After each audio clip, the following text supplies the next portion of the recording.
চলুন আজকে আমরা শিখি কিছু মডাল ভার্ব। আসলে যে মডাল ভার্ব গুলা আমাদের ডেইলি কনভারসেশনে আমরা অনেক ইউজ করে থাকি, আমরা সেগুলো শিখি। আপনি আমি আমি আশা করি আপনি এগুলো জানেন। তো আপনার ভিডিওটা দেখে নেন, একটু প্র্যাকটিস করেন। তো আপনি যত প্র্যাকটিস করবেন তত আপনার কথা বলার দক্ষতা বাড়বে। ওকে। তো মডাল ভার্ব আপনি জানেন ক্যান পরিবর্তে ব্যবহৃত হয়। হ্যাঁ, এটা আপনি জানেন। এখন ক্যান পরিবর্তে ব্যবহৃত হয়, এটুকু জানলে তো হবে না। আপনাকে অবশ্যই সেন্টেন্স মেকিং করতে হবে, প্রচুর পরিমাণ সেন্টেন্স মেকিং করতে হবে। যেমন I can swim in the river, আমি নদীতে সাঁতার কাটতে পারি। আই ক্যান ক্যাচ ফিশ, আমি কি মাছ ধরতে পারি। ওখানে একজন মাছ ধরতেছে। ওকে। তারপর আই ক্যান এক্সারসাইজ, আমি কি ব্যায়াম করতে পারি। এখন ক্যানের পাস্ট টেন্স আপনাকে ইউজ করতে হবে কি কুড, যদি কোনো কিছু পারতাম অর্থে, করতে পারতাম অর্থে। ওকে। যেমন I could catch fish in the river, হ্যাঁ আমি নদী থেকে মাছ ধরতে পারতাম, বাট আই ডিডন্ট গো দেয়ার, আমি সেখানে যাইনি। ওকে। এরকম ভাবে ইউজ করবেন। আই কুড হেল্প ইউ, আমি তোমাকে সাহায্য করতে পারতাম, but I didn't know about the matter, আমি বিবৃতির সম্পর্কে I didn't know about the matter মানে ব্যাপারটির সম্পর্কে কি জানতে পারিনি অথবা জানতাম না। ওকে। তো এভাবে ক্যানের পাস্ট টেন্স কুড ব্যবহার করবেন। তারপরে কি শ্যাল অথবা উইল। ওকে, শ্যাল অথবা উইল কি বর্তে ব্যবহৃত, লাস্টে বর্তে ব্যবহৃত। যেমন আমি করবো, খাবো, ঘুমাবো। যেমন I will go over there, হ্যাঁ আমি সেখানে যাব। অথবা I shall go over there, আমি সেখানে যাবো। এই দুটোই কি বর্তে ব্যবহৃত হয়। তবে বেশি মডার্ন ইংলিশে সবচেয়ে বেশি উইল ব্যবহৃত হয়, উইলটা বেশি ব্যবহার করবেন। ওকে।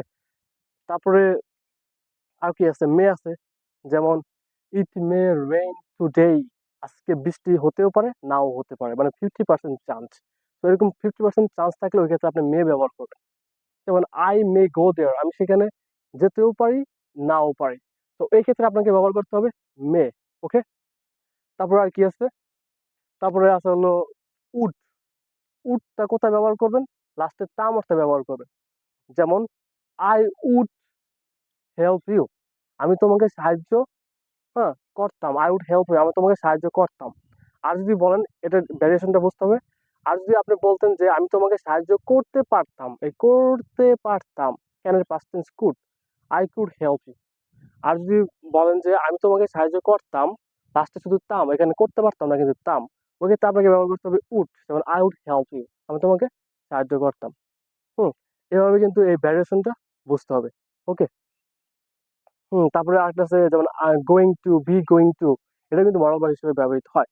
যেমন I am going to do the work, আমি কাজটা করতে যাচ্ছি। তো গোয়িং টুর পরে যদি বি ওয়ান থাকে ভার্বের বেস ফর্ম, ওই ক্ষেত্রে গোয়িং টু বি ভার্ব হিসেবে, সরি মডাল ভার্ব হিসেবে কি ব্যবহৃত হয়। ওকে। যেমন I am going to swim in the river, আমি নদীতে কি সাঁতার কাটতে যাচ্ছি। I am going to buy a motorcycle, আমি একটি মোটরসাইকেল কিনতে যাচ্ছি। তো এরকম অর্থে এই যে মডেল ভার্বগুলো আমি শিখালাম আপনাদের বা বললাম, এগুলো কি দিয়ে প্রচুর পরিমাণে সেন্স মেকিং করবে। ওকে।